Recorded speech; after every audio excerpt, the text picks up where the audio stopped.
आज तक। दिल्ली में मोदी और यूपी में योगी, सियासत का ये सबसे ताकतवर संयोग माना जाता है। दोनों का एक दूसरे पर अटूट भरोसा भी है। ये भरोसा दोनों दिग्गज नेताओं ने बार बार जाहिर भी किया है। फिर योगी और केंद्र के बीच अनबन की अटकलें आखिर क्यों शुरू हुई? चर्चा यह है कि योगी की कैबिनेट में मोदी के करीबी एके शर्मा को शामिल करने की बात उठी तो इस पर योगी तैयार नहीं हुए। इस बात में कितनी सच्चाई है, इसको लेकर लगातार कयासों का, अटकलों का बाजार गर्म है। लेकिन बड़ी खबर इस वक्त की एक बार फिर से आ रही है। योगी से मिलने के लिए जितिन प्रसाद पहुंचे हैं। कल ही भाजपा का दामन उन्होंने थामा है। कांग्रेस पार्टी छोड़कर जितिन प्रसाद मुख्यमंत्री योगी आदित्यनाथ से मिलने के लिए पहुंचे हुए हैं यूपी भवन में। अब दोनों की मुलाकात हो रही है। यकीनन उत्तर प्रदेश को लेकर जितिन प्रसाद को भी अब जिम्मेदारी दी जाएगी, क्योंकि ब्राह्मण चेहरे के तौर पर जितिन प्रसाद को आगे लेकर बढ़ने की कोशिश भारतीय जनता पार्टी की ओर से की जा रही है, ताकि वहां पर जो लड़ाई छिड़ी हुई है और कहा जाता है कि ब्राह्मण नाराज हैं, उनको मनाया जा सके। अब इस बैठक से निकलकर क्या कुछ सामने आता है, इस पर रहेगी हमारी नजर। लेकिन इन सब के बीच एक बार फिर से अटकलों का बाजार इतना ज्यादा गर्म क्यों है? चर्चा इस बात की बार बार क्यों की जा रही है कि योगी की कैबिनेट में मोदी के करीबी एके शर्मा को शामिल किया जाए? ये बात कही जा रही है राजधानी दिल्ली से, लेकिन उत्तर प्रदेश योगी आदित्यनाथ इसको लेकर तैयार नहीं है। इसके पीछे का क्या है बड़ा कारण, इस रिपोर्ट में जानिए।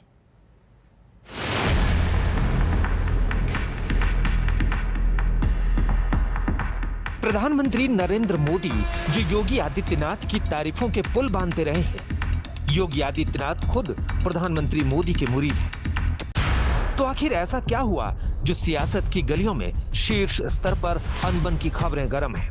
बीजेपी नेता कुछ खोलकर बोल नहीं रहे हैं, सरकार के सिपहसालार भी खामोशी ओढ़े हैं, लेकिन विपक्ष को तंज करने का मौका मिल गया है। समाजवादी पार्टी के मुखिया अखिलेश यादव का ये ट्वीट देखिए।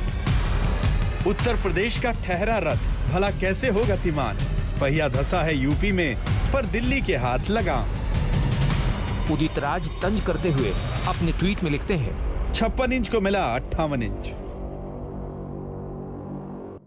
योगी और केंद्रीय नेतृत्व के बीच खींचतान की खबरें उस वक्त सामने आई थी जब यूपी में मंत्रिमंडल विस्तार में मोदी के करीबी एके शर्मा का नाम उछला था। चर्चा ये थी कि पीएम मोदी एमएलसी एके शर्मा को योगी मंत्रिमंडल में देखना चाहते हैं। सूत्रों के मुताबिक योगी आदित्यनाथ एके शर्मा को मंत्रिमंडल में शामिल करने के पक्ष में नहीं है। योगी नहीं चाहते कि सरकार में दो पावर सेंटर का संदेश लोगों में जाए। ये खबर भी सुर्खियों में छाई कि केशव प्रसाद मौर्य को वापस संगठन में भेजा जा सकता है। उन्हें फिर से प्रदेश बीजेपी अध्यक्ष की कमान सौंपी जा सकती है। हालांकि खुद केशव प्रसाद मौर्य ने भी इस बात का खंडन कर दिया था। बैठक का भारतीय जनता पार्टी के मेरे संगठन महामंत्री हैं और संगठनात्मक दृष्टि से बैठक पर चर्चा हुई है। बैठक जो चर्चा हुई है बहुत अच्छी चर्चा हुई है। 2022 में हम लोग फिर एक ऐतिहासिक विजय प्राप्त करेंगे। बताया जा रहा है कि 2022 है या कुछ और भी है, क्योंकि बहुत सारी चर्चा है। 2022 300 पार। तो आप तो इस तरीके से करें जैसे कि 2017 में बात कही थी, वही बात आप पूर्व प्रदेश अध्यक्ष हूँ मैं, अपने अध्यक्ष जी की अगुवाई में फिर 300 पार जिताएंगे। क्या मोदी के 18 साल से करीब रहे के शर्मा को मंत्रिमंडल में लिए जाने पर खींचतान की खबरें आई तो इस पर लखनऊ में बीजेपी और आरएसएस के नेताओं ने मंथन किया। इस बैठक के बाद दिल्ली में भी पीएम मोदी की बैठक हुई।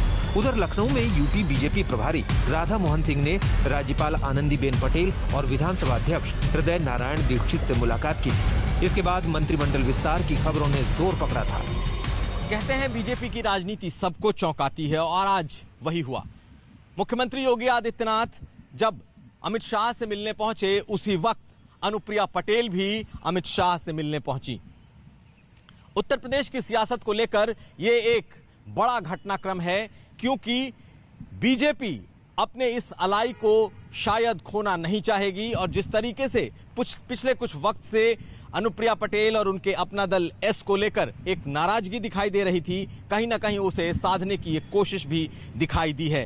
केंद्रीय नेतृत्व से योगी आदित्यनाथ के मतभेदों की खबरें सुर्खियों में छाई तो कुछ ऐसे घटनाक्रम हुए जिससे इन चर्चाओं को बल मिल गया। 5 जून को योगी आदित्यनाथ का जन्मदिन था, लेकिन ना तो उन्हें प्रधानमंत्री नरेंद्र मोदी ने बधाई दी और ना ही अमित शाह और जेपी नड्डा ने बधाई दी। यही नहीं, यूपी सरकार की सोशल साइट पर नया पोस्टर चस्पा किया गया है। इस पोस्टर में योगी के साथ उप मुख्यमंत्री केशव मौर्य और दिनेश शर्मा हैं। प्रदेश अध्यक्ष स्वतंत्र देव सिंह भी हैं लेकिन पीएम मोदी और जेपी नड्डा की तस्वीर इस पोस्टर में नहीं है। यूपी में पंचायत चुनाव में हार के बाद से ही यूपी सरकार और संगठन पर दबाव है। यूपी में केंद्रीय नेतृत्व की हलचल से चर्चाओं का बाजार गर्म है। हालांकि बीजेपी के संगठन महामंत्री बीएल संतोष ने योगी आदित्यनाथ की तारीफों के पुल बांधे थे, लेकिन सतह पर जो दिखाई दे रहा है उसमें सब कुछ ठीक नजर नहीं आता। तो क्या योगी दिल्ली में सब कुछ ठीक करने आए हैं? लखनऊ में कुमार अभिषेक के साथ हिमांशु मिश्रा, दिल्ली आज तक। यूपी की सियासी फिजाओं में तरह